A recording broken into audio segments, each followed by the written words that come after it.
My name is Rose Watson, and I've been married for a decade, living separately from my mother-in-law, who resides far away. Recently, I learned that she's retired and suffering from a debilitating backache, preventing her from working. Consequently, my husband has been diligently sending her money each month. "Hey, make sure to transfer this month's money to Mom," he asked. I assured him, "Sure, no problem. I won't forget, even if I forget everything else." "Thanks, that helps a lot. I appreciate it." My husband visits his mother at least once a month, assisting her with tasks she can no longer manage. However, on one occasion, he returned from her place agitated, suddenly accusing me. "What the hell have you done?" Perplexed by his sudden anger, I stared blankly as he continued accusing me. "All this time, I've been struggling to send her money, and you didn't care about my feelings. I told you to transfer $11,000 every month." "I did transfer it," I insisted. "I'm telling you it's not been transferred. Do you have any idea how hard it is to send that $11,000? He exclaimed. "I understand. I've had to take part-time jobs and scrape for money just for that," he retorted. "Knowing all that, why didn't you send it?" I defended. "I did send it. Why are you saying this?" "Just calm down a bit," I urged.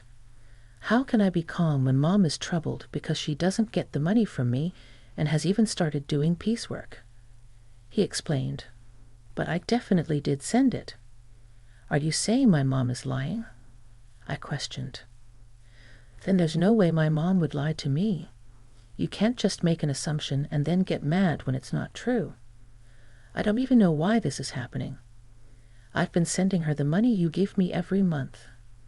Then why is she doing piecework?" He insisted. "She's in pain lifting heavy boxes." "I don't know about that. I haven't seen it. You never go to my family home." "I go every month, but you never come with me." "You just don't care about my mom," he accused. "That's not true. There's no need for me to go every month, and it's so far away. I don't want to waste my only day off," I defended. "Waste your day off? It's visiting family. How can that be a waste?" He argued. "Well, that's your family. You wouldn't think twice about it, but you don't go to my family's house, do you?" I responded. "Of course not. You married into my family, but I didn't marry into yours. You shouldn't say things like that. It only causes trouble," he countered. "You're the one causing trouble," I muttered to myself, wondering if he even realized what he was saying. Frustrated, I tried to escape to the kitchen, but he followed me, still angry. "I'm not running away. I just want you to calm down. Maybe we should have a coffee and talk this through," I suggested. "I don't need that. Give me back all the money I've been giving you to send to my mom," he demanded. "Why are you saying that? I'm your wife of 10 years. I've never lied to you. You should just believe me when I say I've sent it," I pleaded. "I bet you've been spending my money. What do you buy? Where's the $1,000 going every month?" he accused. "If I had bought something, there'd be new things in the house, right? But there aren't. If it were clothes, there'd be new clothes, but there aren't. I haven't bought a single piece of jewelry since we got married. I don't understand why you're accusing me," I defended. "Even so, you must be using it for something, or maybe you're saving it for yourself, planning to leave me," he speculated. "Why would you even think of divorce?" "We have kids," I questioned, bewildered by the sudden turn in our conversation. "I would never entertain such thoughts. How am I supposed to know? I can't trust someone who lies like you. Why won't you understand that I've been sending the money to your mom?" "Then why isn't it reaching her?" "I have no idea," I admitted. "Could you be sending it to the wrong place?" "No way." I have your mom's bank account number registered with the bank. Unless she changes it, there's no way that could happen, I explained. Then the only thing I can think of is that you're stealing it. Stealing? Yeah, that's right. You're stealing my money, not sending it to my mom. That's it. I want a divorce. I can't be with a thief like you. Let's get divorced. It's clear you've been stealing the $1,000 meant for my mom every month, he insisted. Hold on. Why does it have to come to this? What about our kids? I don't care about the kids. I don't need a wife who makes my mom suffer. No matter how much I tried to have a rational conversation, my husband just couldn't stay calm. And to say he didn't care about our kids. I've been desperately trying to make him believe me, but it's been hours of getting nowhere. Then there's nothing else to be done. After 10 years together, thinking this, I quietly responded to his demand for divorce. All right, divorce it is. Kicked out by my husband, I left the house with our child. Make sure you file the divorce papers. Conveniently, he had already prepared the divorce papers, as if he knew this would happen. I never thought I'd have to sign something like this, but now there was no other choice. I left the house, went straight to the office to file the papers, and decided to stay at my parents' house for now. My child was shocked by the sudden turn of events, but all I could do was reassure them with empty words. It's going to be okay.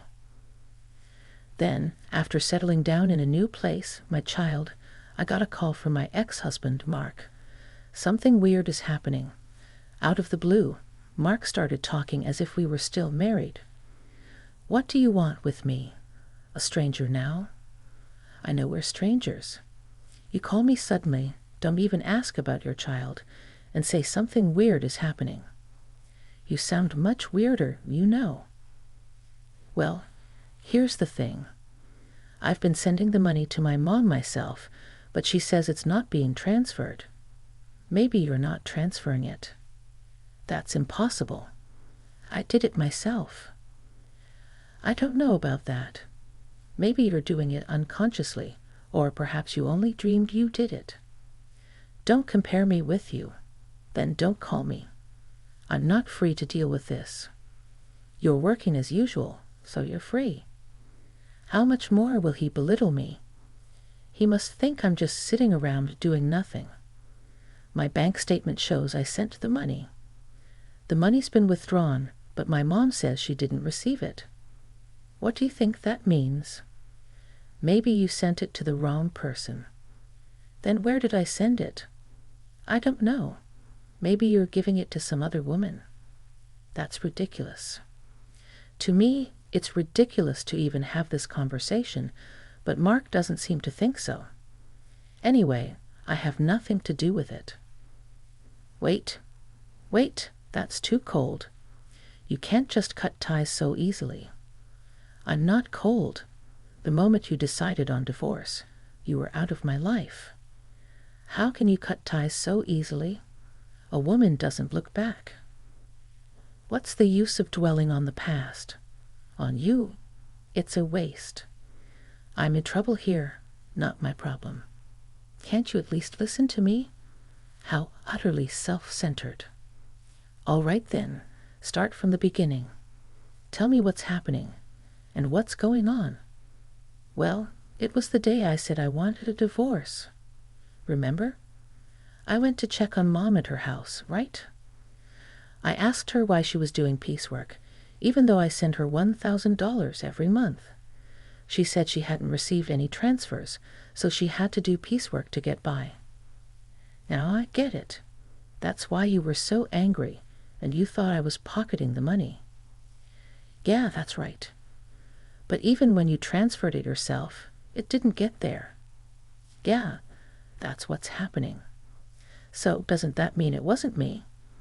Well, I don't know about that. When you were in charge, maybe you were pocketing the money. That's awful. If that's what you think, then I'll go to your family's house myself. What are you going to do there? Maybe I'll find out something. If I go, yeah, maybe so. We ended up going to my husband's family house together for the first time in a while. When we got there, his sister was there. Oh, why are you here, Selena? I came back because I'm worried about Mom. What about your husband? We're divorced, just like Mark. Oh, so you divorced and came back to your family home. Yes, I did. When did you come back? 6 months ago. 6 months. Never mind that. Mom, is it true that you didn't receive the money as sent? It's true. It doesn't change the fact that the money wasn't received, whether both of you are here or not. But did you print out your account record in your bank book lately? Yes, I did, just 2 days ago. Can I see the bank book? Sure, you can't show that. Why would you show a bank book to someone else? You're a stranger now. Why would you think she'd show you something so important? Are you out of your mind? But we can't know if the money really wasn't deposited unless we check. You don't need to see it then. Look. I'm her son. It shouldn't matter. Fine, look. There's hardly anything in there anyway. My mother-in-law said this and then fetched the bank book from a drawer in the next room. But when we looked at the bank book, there were deposits and withdrawals. Look, Mark. There's a deposit from you here, and it was withdrawn the next day. That's quite punctual. Before this, even if you deposited it, it wasn't withdrawn immediately. I couldn't go to the bank much because of my back pain. I would wait until it was absolutely necessary.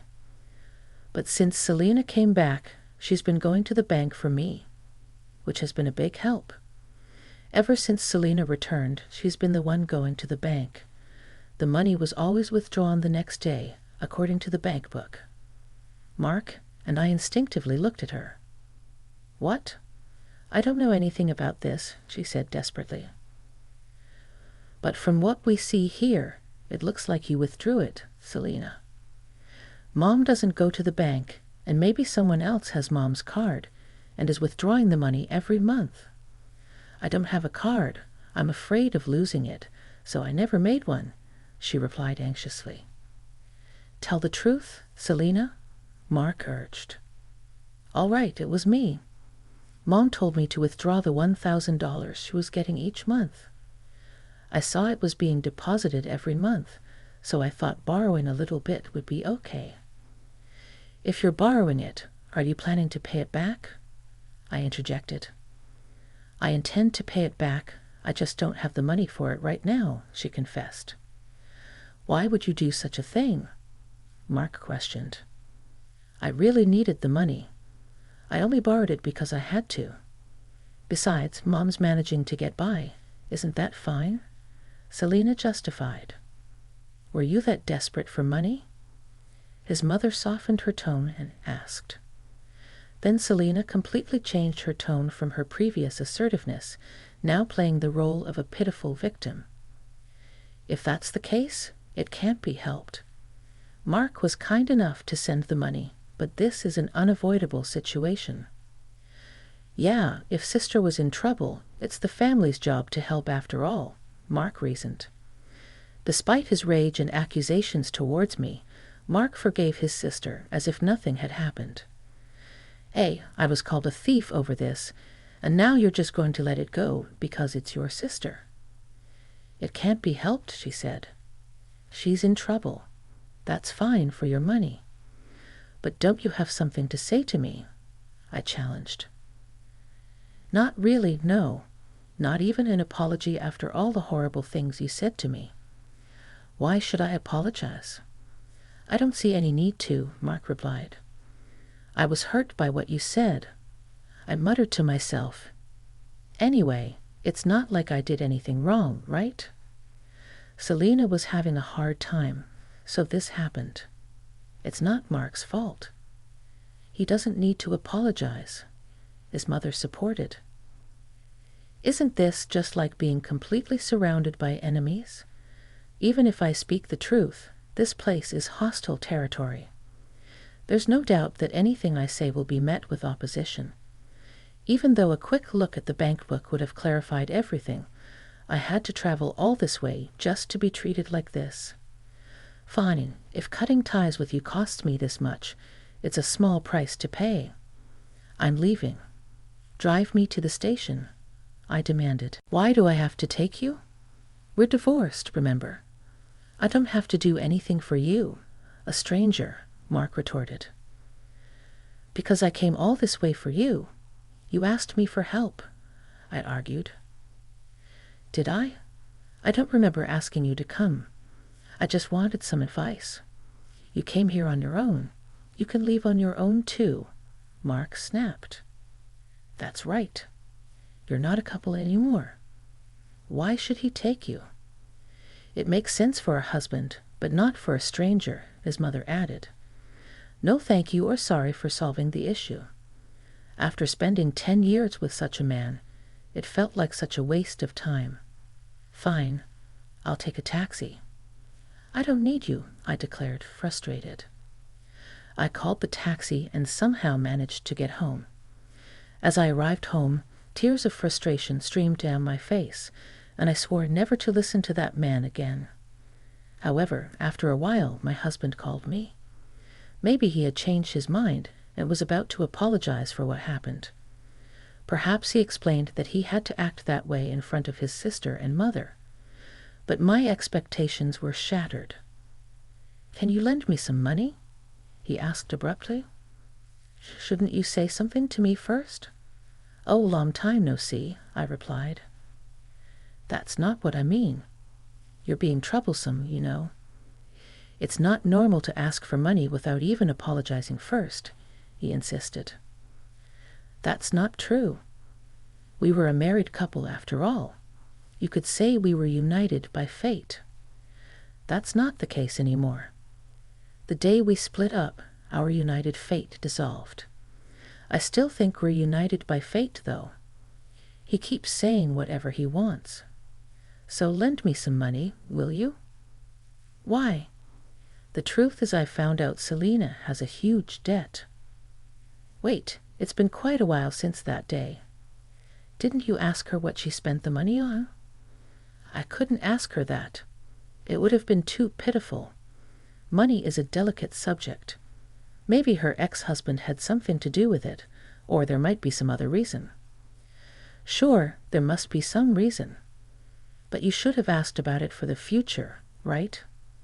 I trusted her because we're family, and yet there was no trust for me at all. Well, I've known Selena way longer than I've known you. Yeah, since we were born. That's why I trusted her. I thought everything would be fine. But in the end, it wasn't fine. So, what happened? It turns out she had a huge debt, and the $1,000 a month wasn't enough. How much does she need then? She wants to repay it all at once.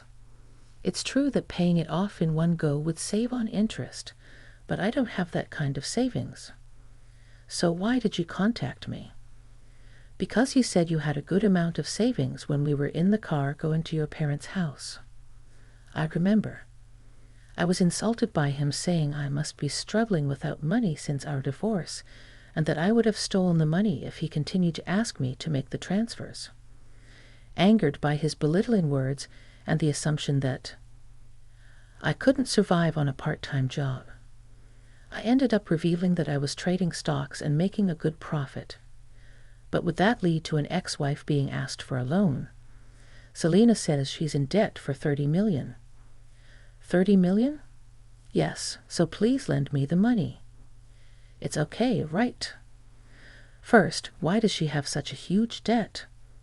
I was curious too, so I asked her. It turns out most of it was from shopping, and it's all brand items. She just can't control her desire when she sees them and ends up buying things.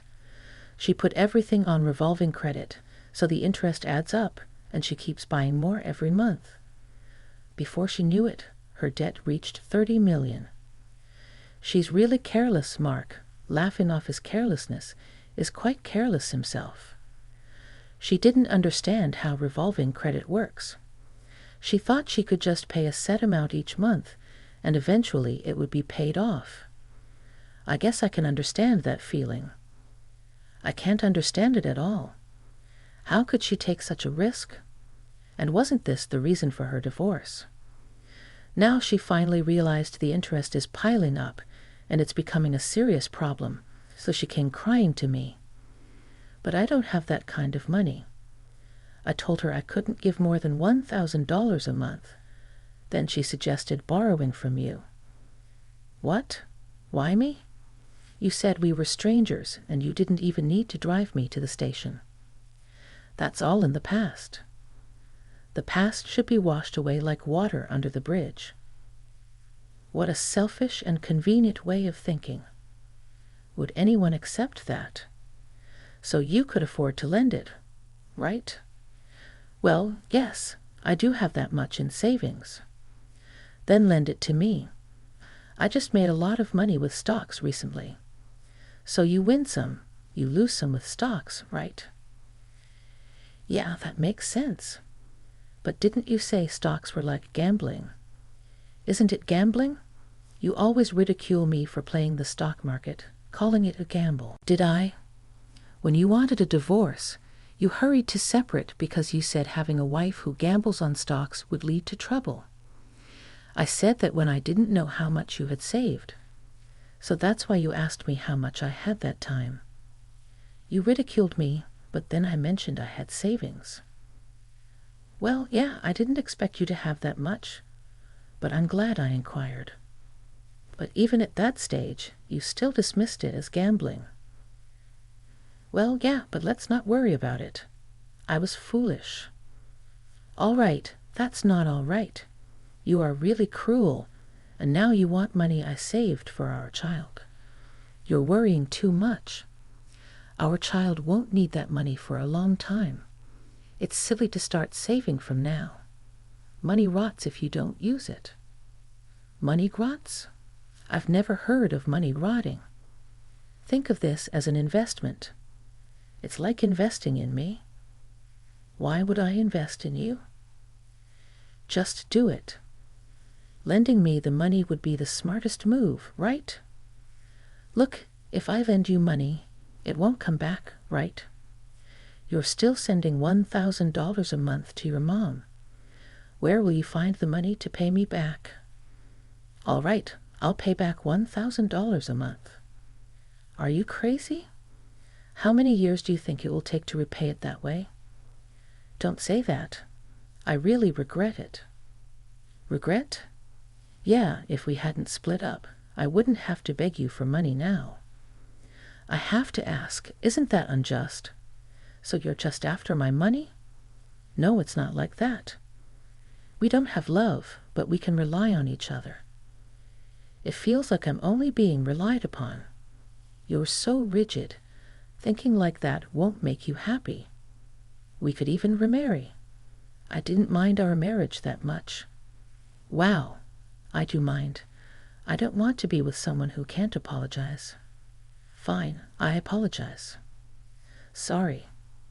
Is that good enough? What are you apologizing for? Explain in 400 characters or less what you did wrong. Ah, I just apologized because you said so. Pathetic. Don't ever call me again. Why? I apologized. So will you remarry me or help me? My sister is suffering. Shut up. Go to hell. Saying so, I forcefully ended the call and blocked his number. Later, I heard from mutual friends that Mark, despite saying it was impossible, couldn't refuse Selena. Being not only constantly nagged by Selena, but also persuaded by his mother to help, consequently, he ended up borrowing money from a consumer finance company to repay her debt in full. Everything was settled, assuming Selena would work and gradually repay the debt. They thought so. However, far from working, she resumed her shopping habits. Despite having suffered before, she again made purchases on revolving credit. This burden eventually fell directly upon Mark to handle. When they confronted her about why things turned out this way, she reportedly said, "I never intended to buy anything. By the time I realized it, I had already processed the credit." Mark and his mother, naively believing Selena's words, just accepted it, saying she must be sick. They neither divided any solutions nor took her to a hospital, despite thinking she is ill. While saying this, Selena, wearing expensive clothes and jewelry, is reportedly laughing over tea with friends, saying, "Really, Mark is so easy to manipulate." Eventually, they couldn't escape the debt and had to sell their family home. Now, Mark, his mother, and Selena ended up living together, but they couldn't afford the rent for the apartment they used to live in, so the three of them moved. Apparently, their life is quite difficult now.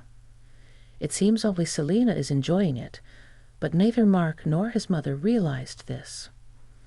On the other hand, I continued to profit from the stock market and now live a comfortable life in a spacious apartment with my child.